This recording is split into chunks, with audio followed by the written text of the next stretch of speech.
Assalamualaikum warahmatullahi wabarakatuh. Halo teman-teman semuanya, salam sejahtera untuk kita semuanya. Perkenalkan, nama saya Sunyawati atau biasa dipanggil Nia.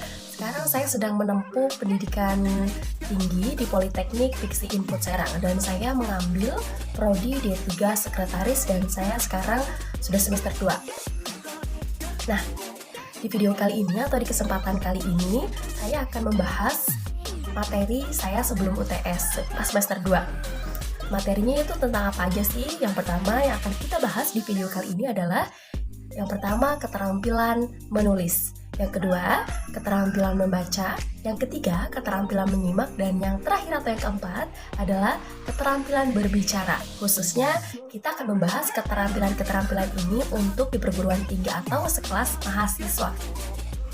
Nah, video ini dibuat atau saya unggah di YouTube ini untuk memenuhi salah satu tugas ujian tengah semester atau UTS mata kuliah Bahasa Indonesia dengan dosen pengampunya yaitu Ibu Yoma Hatima MPD. Baik, yang pertama yaitu tentang keterampilan menulis yang akan kita bahas.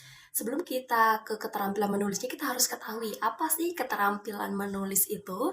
Nah, dari pengertiannya dulu kita harus tahu. Nah, pengertiannya ini banyak sekali pendapat yang mengemukakan keterampilan menulis itu sendiri. Nah, salah satunya adalah pendapat dari Saleh Abbas. Jadi, menurut Saleh Abbas itu, keterampilan menulis adalah kemampuan mengungkapkan gagasan, pendapat, perasaan kepada pihak lain dengan melalui bahasa tulis.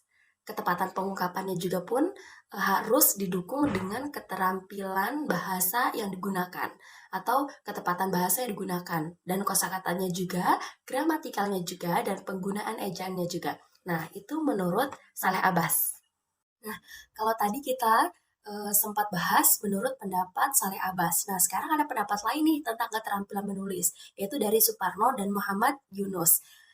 Kata mereka, menulis itu adalah merupakan kegiatan menyampaikan sebuah pesan atau berkomunikasi dengan menggunakan bahasa tulis sebagai media atau alatnya. Dan mereka pun, atau Suparno dan Muhammad Yunus ini mengungkapkan bahwa setidaknya di dalam komunikasi tulis itu ada 4 unsur yang harus ada. Yang pertama yaitu ada si penyampai pesannya atau yang menulisnya sendiri. Yang kedua yaitu adanya isinya atau adanya pesan tersebut. Yang ketiga yaitu adanya saluran atau medianya berupa tulisan tersebut yang kita bisa baca, misalkan berupa kertas atau sebuah blog atau sebuah artikel seperti itu. Nah, yang keempat yaitu adanya pembaca atau yang menerima pesannya tersebut. Baik, jadi dapat kita simpulkan secara sederhananya keterampilan menulis itu adalah keterampilan atau kemampuan menuangkan ide, gagasan, perasaan dalam bentuk bahasa tulis sehingga orang lain itu dapat membacanya dengan memahami isi tulisan itu dengan baik dan benar juga. Dan lebih mudah lagi untuk memahaminya seperti itu. Apa yang kita tulis itu usahakan untuk dipahami dengan pembaca atau siapa yang menerima pesan kita tersebut. Baik, berikutnya adalah tujuan untuk menulis ini sendiri. Tujuan pertama yaitu pastinya untuk menginformasikan kepada halayak ramai apa yang kita tulis itu untuk menginformasikan. Yang kedua bisa untuk membujuk. Yang ketiga yaitu untuk mendidik. Nah, ini sangat penting. Biasanya tulisan kita itu untuk edukasi seperti itu. Dan yang keempat itu bisa untuk hiburan seperti apa? Misalkan tulisan yang nuansanya itu komedi seperti itu. Nah, berikutnya adalah manfaat dari kegiatan menulis ini. Apa aja sih manfaat yang kita bisa dapatkan dari kegiatan menulis ini? Yang pertama, kita bisa memperluas atau meningkatkan pertumbuhan kosakata. Jadi kita lebih banyak mengetahui kosakata-kosakata yang baru. Yang kedua yaitu bisa meningkatkan kelancaran menulis kita atau keterampilan menulis kita atau menyusun kalimat lebih lancar lagi karena kita sering menulis seperti itu dan yang lain sebagainya masih banyak lagi. Nah, yang selanjutnya yaitu jenis-jenis tulisan. Jenis-jenis tulisan itu ada 5, yang biasa atau yang umumnya, yaitu yang pertama adalah narasi, yang kedua argumentasi, yang ketiga eksposisi, yang keempat deskripsi, dan yang kelima atau yang terakhir yaitu persuasi. Oke, yang selanjutnya yaitu tahapan-tahapan dalam penulisan. Setidaknya di dalam penulisan secara umumnya itu ada 3 tahap. Tahap yang pertama yaitu tahap persiapan penulisan. Apa aja sih yang harus dipersiapkan sebelum kita menulis? Tentunya kita harus menyiapkan topiknya dulu. Apa sih topik yang akan kita bahas supaya kita tidak lari dari konteks atau kita tidak seenaknya. Tiba-tiba kita lari ke topik kesehatan, tiba-tiba lari ke topik misalkan militer seperti itu. Nah, yang kedua yaitu membatasi topik itu sendiri, membatasi topik agar tidak lari dari konteks tadi ya. Yang ketiga yaitu menentukan tujuan. Ini sangat penting untuk menentukan tujuan tulisan kita karena itu mempengaruhi isi juga. Yang keempat yaitu membuat kerangka tulisannya. Misalkan membuat rumusan masalah apa yang harus kita bahas di situ. Nah, yang kelima yaitu menentukan bahan.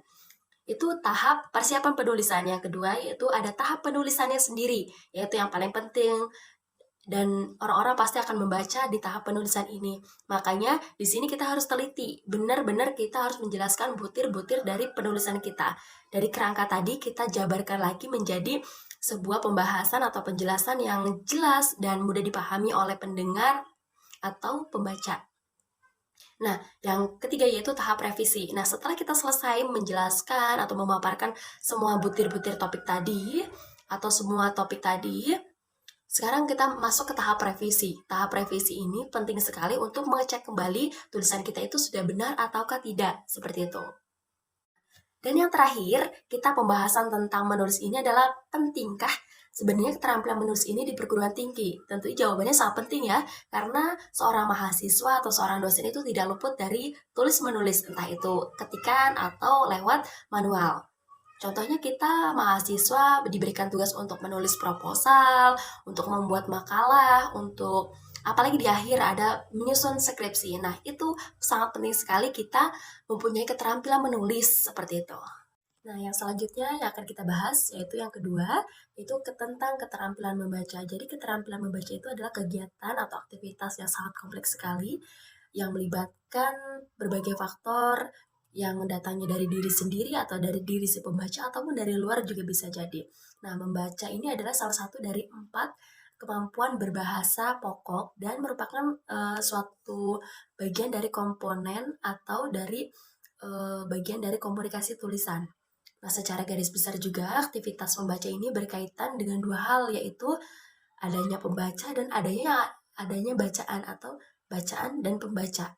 Itu 2 komponen yang harus ada ketika kita 2 komponen yang harus ada di keterampilan membaca. Untuk memperlancar proses kita membaca, jadi kita harus ada modalnya terlebih dahulu. Modalnya apa? Kita harus yang pertama harus memiliki pengetahuan dan pengalaman tentang membaca itu sendiri. Bagaimana bisa orang bisa membaca atau kita membaca tapi kita tidak mengerti huruf abjad dari A sampai Z atau kita tidak mengetahui salah satunya, itu tidak mungkin. Kita harus mengetahui terlebih dahulu A sampai Z huruf-hurufnya, misalkan seperti itu. Nah, kemampuan berbahasa. Nah, kemampuan berbahasa ini dimaksudkan yaitu kita mengerti apa yang ada di tulisan itu, bahasanya, bahasa apa. Itu sangat penting karena kita kalau misalkan tidak tahu, misalkan kita ingin membaca sebuah artikel bahasa Spanyol, tapi kita tidak mengerti bahasanya. Nah, bagaimana bisa? Kan pasti nggak bisa. Jadi kita harus mempunyai kemampuan berbahasa itu sendiri. Nah, yang ketiga yaitu pengetahuan tentang teknik membacanya.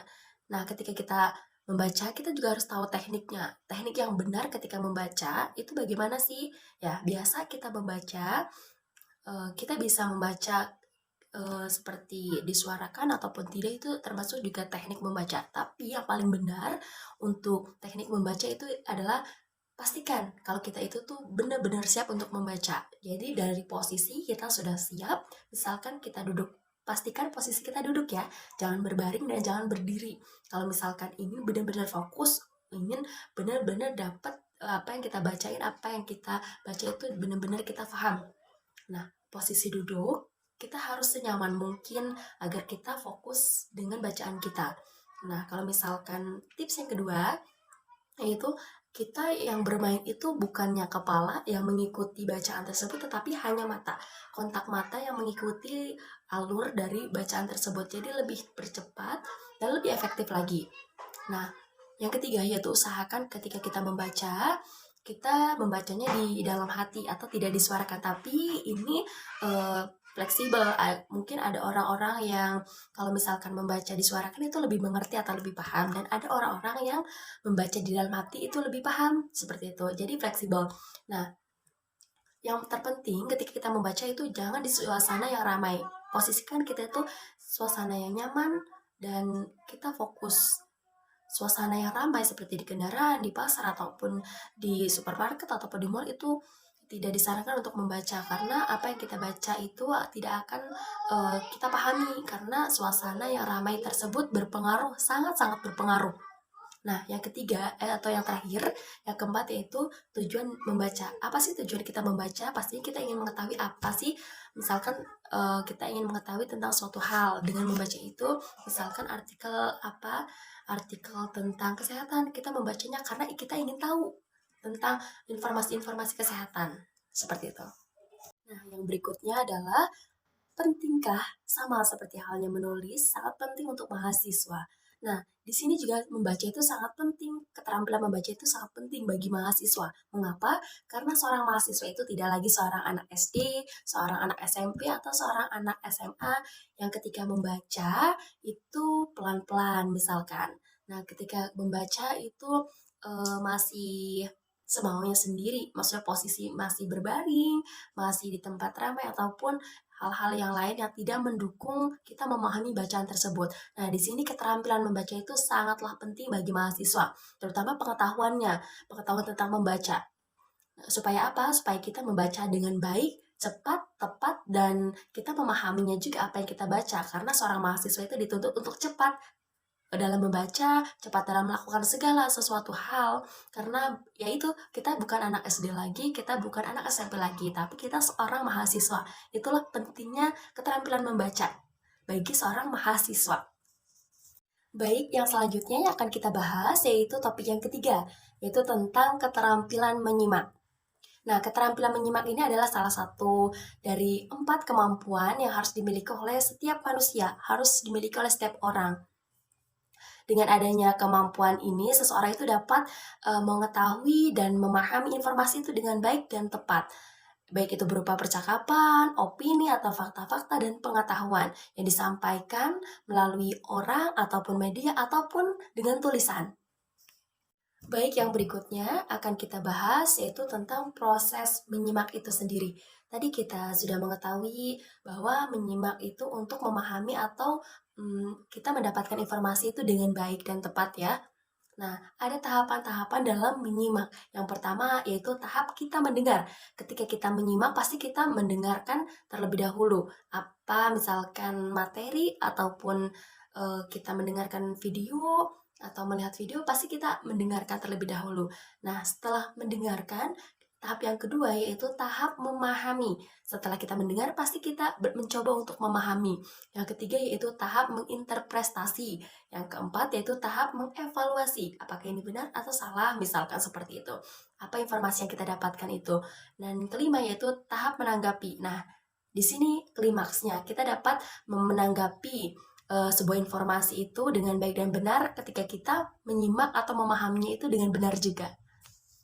Nah, yang berikutnya adalah upaya agar terciptanya menyimak itu yang tepat guna. Yang pertama yaitu kembangkan suatu kemauan atau kesediaan kita untuk menyimak. Jadi kitanya mau dulu untuk menyimak informasi tersebut.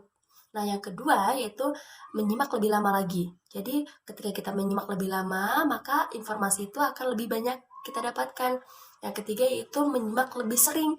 Jadi ketika kita menyimak sesuatu itu lebih sering, kita diulang lagi, maka otak kita kan otomatis akan merekam informasi tersebut dengan sempurna.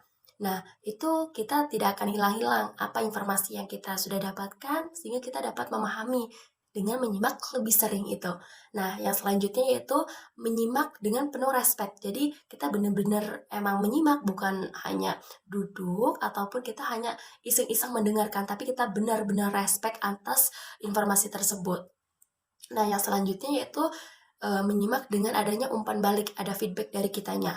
Nah, yang selanjutnya yaitu menyimaklah tanpa adanya penilaian yang tergesa-gesa atau prematur. Jadi, sebelum selesai informasi itu disampaikan, tapi kita sudah memberikan penilaian. Nah, itu dihindari kalau bisa, seperti itu. Yang berikutnya yaitu tujuan dari kita menyimak itu sendiri. Ketika kita menyimak, pasti kita memiliki tujuan tertentu. Misalkan, banyak tujuannya. Misalkan yang pertama yaitu kita menyimak untuk belajar. Nah, ini berada di area pendidikan. Misalkan kita menyimak untuk kita belajar, seperti itu. Yang kedua yaitu kita menyimak untuk menikmati. Yang ketiga, kita menyimak untuk mengevaluasi. Untuk mengevaluasi atau mengkoreksi sebuah informasi. Dengan menyimak itu kita dapat mengevaluasi, kita dapat mengkoreksi informasi tersebut. Nah, yang keempat yaitu kita menyimak itu tujuannya untuk mengapresiasi. Kadang-kadang kita tidak butuh informasi tersebut, tapi kita hanya mengapresiasi saja suatu informasi tersebut atau seseorang yang sedang menyampaikannya kepada kita, seperti itu. Nah, yang selanjutnya yaitu pentingkah kegiatan menyimak ini atau keterampilan menyimak ini dimiliki oleh seorang mahasiswa atau kita terapkan di perguruan tinggi. Itu sangat penting jawabannya. Mengapa? Karena kegiatan menyimak itu adalah kegiatan kita untuk memahami suatu informasi. Sedangkan di perguruan tinggi itu pasti kegiatan belajar mengajar itu adalah dari dosen menyampaikan informasi kepada mahasiswanya, mahasiswa dituntut untuk menyimak atau memahami apa yang diinformasikan atau apa yang disampaikan oleh dosen tersebut. Nah, itu juga sangat penting karena itu sebagai pengembangan sikap dan pengetahuan itu untuk meningkatkan prestasi dan kompetensi yang dimiliki dari mahasiswa tersebut. Dengan informasi itu, dengan informasi yang disampaikan oleh dosen dan kita menyimaknya dengan benar, maka kita merealisasikan dalam kehidupan kita itu dengan baik dan tepat pastinya. Nah, pembahasan yang berikutnya yaitu pembahasan yang keempat mengenai keterampilan berbicara. Nah, ini kebalikan dari keterampilan menulis. Ketika keterampilan menulis itu adalah salah satu bentuk komunikasi tulisan. Nah, keterampilan berbicara ini adalah salah satu bentuk komunikasi lisan atau komunikasi secara langsung. Baik itu menyampaikan sebuah ide, gagasan, pendapat, ataupun pemikiran-pemikiran yang didasari atau kita berbicara itu harus didasari dengan penuh kepercayaan diri, dengan kejujuran, benar, dan kita harus bertanggung jawab dengan apa yang kita sampaikan kepada orang lain atau lawan bicara kita, dengan menghilangkan masalah-masalah psikologis seperti kita malu atau kita rendah diri, mohon maaf, dan misalkan kita grogi atau kita tegang, atau misalkan berat lidah dan yang lain-lainnya. Nah, yang berikutnya adalah jenis-jenis dari keterampilan berbicara. Nah, yang pertama bisa dengan bercerita, debat, diskusi, ataupun kita berpidato, itu juga termasuk keterampilan berbicara. Kita menjadi seorang master of ceremony, kita menjadi seorang narasumber, kita menjadi seorang guru, itu juga termasuk keterampilan berbicara. Nah, yang berikutnya yaitu yang akan kita bahas yaitu teknik keterampilan berbicara. Di sini kita akan bahas bagaimana sih keterampilan berbicara yang baik dan benar. Yang pertama yaitu harus jelas. Di sini jelas ada dua. Jelas dalam segi pengucapan atau artikulasi. Nah, yang kedua yaitu jelas dalam segi informasi yang kita sampaikan. Nah, yang kedua yaitu tentang pemilihan bahasa atau pemilihan kosakata. Kita memilih bahasa yang baik, yang sopan, dan yang tidak mengandung unsur-unsur negatif. Dalam hal ini, bahasa juga kita harus bisa memilih, yaitu bahasa formal dan non-formal. Kita di sini misalkan dikondisikan dengan orang-orang, misalkan pejabat-pejabat, maka kita harus menggunakan bahasa yang baik dan sopan, dan tentunya bahasa yang formal, tidak dengan bahasa tutur atau bahasa sehari-hari yang kita gunakan dengan keluarga kita, dengan teman kita, ataupun dengan saudara-saudara kita. Nah, yang ketiga yaitu eye contact, lakukan kontak mata. Kontak mata ini sangat penting, baik itu kita secara virtual maupun secara langsung. Misalkan secara langsung, kita harus menatap lawan bicara kita walaupun tidak intens atau tidak sesering mungkin, tapi setidaknya kita harus melakukan eye contact beberapa kali dengan lawan bicara kita. Supaya apa? Supaya lawan bicara kita itu yakin dengan kita, tidak ada keraguan-raguan. Ini sebenarnya orang bicaranya sama saya atau bukan sih? Seperti itu. Nah, ketika kita virtual atau seperti ini, kita berbicara melalui handphone atau kita dalam Zoom meeting, maka eye contact pun kita harus terapkan. Nah, ketika kita di dalam Zoom meeting ataupun di dalam ruang virtual, maka apa yang harus kita lakukan untuk eye contact ini? Apa yang kita harus lihat? Nah, lihatlah kamera yang ada di kamera kalian semua ataupun ada di laptop kalian ataupun HP kalian. Karena itu salah satu trik agar kalian terlihat lebih meyakinkan untuk di ruang virtual tersebut. Nah, yang selanjutnya yaitu agar lawan bicara kita tidak tegang, maka lemparkanlah senyuman, walaupun tidak sesering mungkin, tapi setidaknya sekali atau 2 kali lemparin senyuman kepada lawan bicara kita agar suasana tidak tegang dan menjadi cair. Nah, yang terakhir yaitu gunakan bahasa tubuh. Ketika kita berbicara, maka gunakanlah bahasa tubuh dan mimik wajah.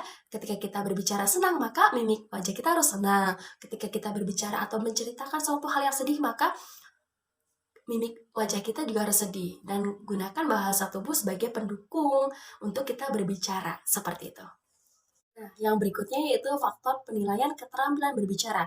Ada 2 faktor penilaian, yaitu faktor keabsahan dan faktor non-keabsahan. Faktor keabsahan ini berkaitan dengan pemilihan kata, pemilihan atau diksinya, terus cara kita berkomunikasinya jelas atau tidak, artikulasi, intonasi, tekanannya, bagaimana ketepatan berbicaranya seperti apa.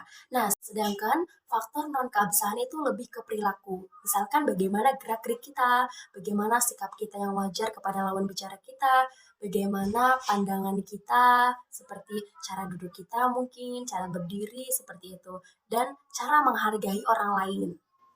Nah, yang berikutnya atau yang terakhir kita bahas yaitu pentingkah keterampilan berbicara itu di perguruan tinggi? Tentu jawabannya adalah sangat penting, terutama bagi mahasiswanya. Kenapa? Karena seperti yang saya lakukan sekarang adalah dengan presentasi. Presentasi itu hal yang setiap hari kita lakukan, hampir setiap hari kita lakukan. Nah, itu membutuhkan keterampilan berbicara dalam melakukan presentasi. Bagaimana kita berpresentasi itu kan lebih condong ke keterampilan berbicaranya, seperti itu.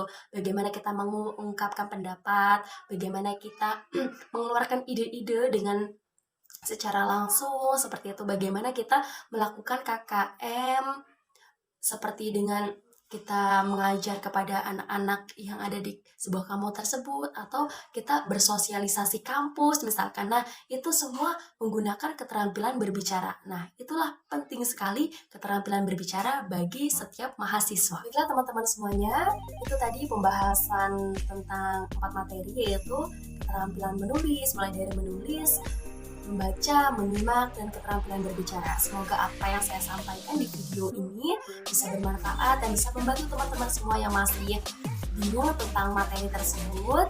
Yang kurang lebihnya mohon maaf. Terima kasih. Wassalamualaikum warahmatullahi wabarakatuh.